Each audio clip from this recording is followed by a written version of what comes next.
the even longer and more painful slog of purging all those who have visions that clash with his own.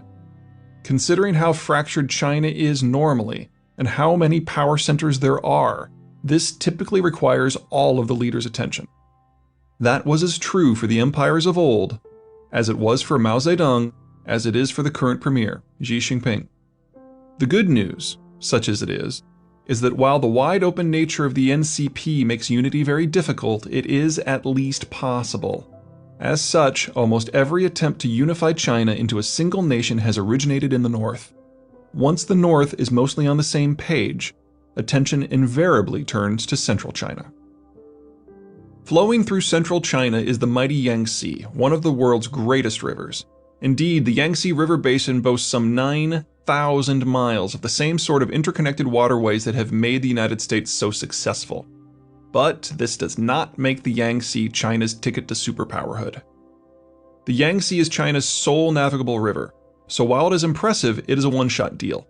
Central China is the one part of the country that is naturally trade-focused and capital-rich, but it does not naturally link to its co-nationals elsewhere.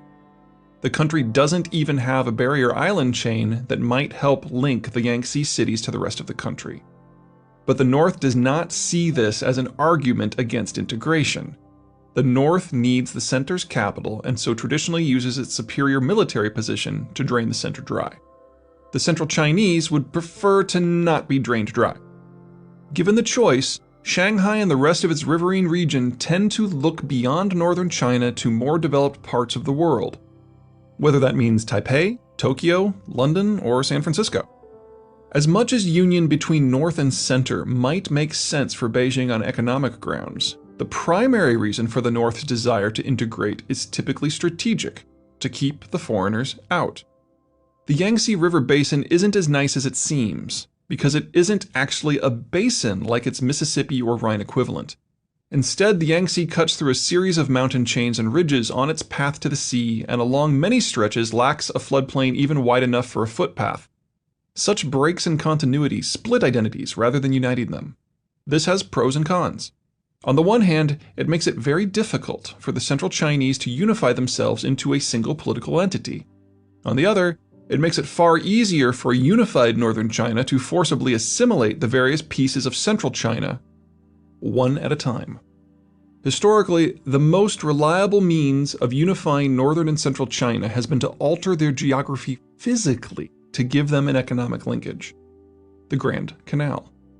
Canals offer the best and worst in terms of infrastructure. Best in that they allow for linkages between various regions that would not otherwise exist, and the operating cost on a canal is quite reasonable. Worst in that crafting and maintaining an artificial river is as difficult and expensive as it sounds. So while a short canal like the Panama or Suez makes a great deal of economic sense, a massive project like the 1,100-mile-long Grand Canal is an exorbitant expense that exists only due to political rationale in a system where labor is, in essence, free. The areas that the Yangtze drains are as mountainous as its main course. The elevation means that many of the basin's 9,000 miles of navigability are seasonal and/or shallow. If you eliminate any Yangtze River Basin waterways that lack a channel of at least 9 feet of depth for 9 months of the year, that figure drops to 1,700, and the number of navigable tributaries drops from over 100 to just 1. While it seems huge on a map, and the Yangtze is indeed navigable 1,600 miles inland from the coast, the area of usable territory it empowers is less than that of the Elbe. Is the Yangtze useful and worth having? Of course. Transport along it makes central China far and away the most capital-rich part of the country. But central China is neither integrated with the political core of the North, nor does its own fractured nature do anything but complicate northern China's always vexing problem of internal disunity. The Southern Secessionists. Then there is the South, which is a world apart. South China is a riot of hills and mountains extending south from the same ranges that so hobble the Yangtze. Such rugged topography has the same impact on cultural and political unity and wealth as the rough terrain in Mexico or the Balkans. Very few coherent large powers have ever arisen in the South. Aside from a short stretch of the Pearl River in the far south, none of the many southern Chinese rivers are navigable. Making matters worse, southern China is sufficiently far south that it has moved fully out of the temperate climate zone that dominates North America and Europe. Most of southern China is subtropical, with the southern coast being fully tropical. Just as the diseases native to the tropics of India or Brazil have hugely slowed their cultural unification, the same is true of China. The northern Chinese coastline is flat, shallow, and plagued by sandbars. Natural ports are few and far between, and what few exist cannot support large vessels. Even in the rare instances when northern China was united, it only rarely engaged in maritime commerce. The south is the opposite. Its coastline is both deep and severely indented, allowing easy maritime access and egress all the way to the earliest days of Chinese history. Southern China sports the majority of the natural harbors of all of mainland East and Southeast Asia. Mix the good port potential with a lack of rivers, a host of mountains, and the enervating impact of the tropics, and you get a bizarre geopolitical mix. While the Han of northern China have always had problems penetrating the area, maritime-based foreigners have not. Southern China's excellent harbors back directly into rugged highlands. Just as that rugged territory limits northern penetration or southern consolidation, it also limits the ability of any local southern power to look to the sea. They just can't reach the coast easily. Instead of the excellent southern harbors serving the needs of Chinese, either northern or southern, they instead serve as the perfect perches for outsiders. The area has long been a foreigner's playground, but one in which the locals welcomed the interference. Trapped in small inland pockets by their geography, the southern Chinese regularly collaborated with the foreigners to access the outside world. So yes, pirates and traders have long enriched themselves along the southern coast, but the locals often participated in empire as a sort of surrogate or sidekick, with Hong Kong being the most recognizable example. As early as the 12th century, southern Chinese cities were importing over half their foodstuffs, largely via such collaborative links. Entrenching the sense of regional uniqueness is that the Han ethnic group just hasn't been able to scour this part of China free of non-Han as they have in the north. This is the portion of the contemporary state that is home to most of China's remaining minority and language groups. Southern willingness to work with outsiders and the region's ethnic heterogeneity has not gone unnoticed, or unresented, or unfeared in northern halls of power. But the real surprise of China is that the north, center, and south account for but half of China's 1.35 billion people.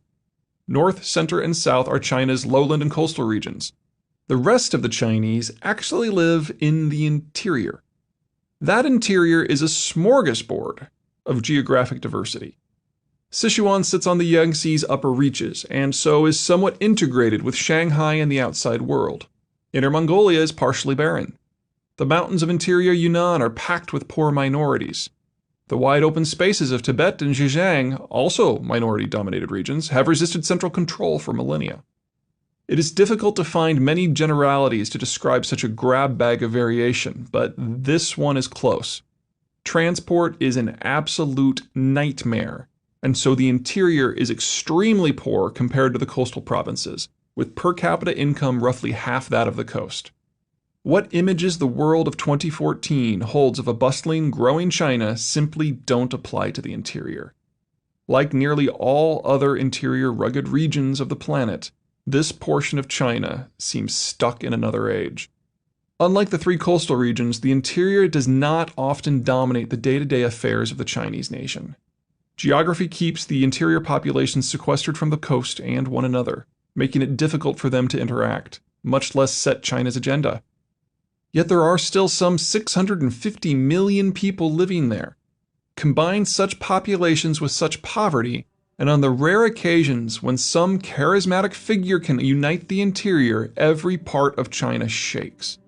While Mao Zedong's effort at consolidation may have hit critical mass in the north, it was his efforts to mobilize the interior that set him on the path to leadership. Dispelling myths. One of the most unexpected results of this melange of geographic factors is that the Chinese are remarkably non-naval. Northern China was largely incapable of going to the sea right up until the technologies of industrialization allowed for the brute force fashioning of artificial ports. Southern China may have the harbors, but it is so rugged that it lacks much in the way of hinterlands to turn them into ports without extreme amounts of resources. Resources that didn't exist in large enough local concentrations until industrialization could stitch the area's various population centers together. That just leaves central China, where Shanghai is a world-class city and world-class port in any era. However, the territory that Shanghai controls is very small.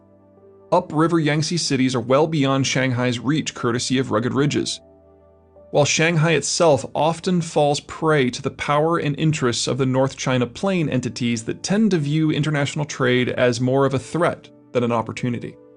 This tripartite system, Northern China as the stable-as-glass political core, Central China as the nationally disinterested economic core, and Southern China as the potentially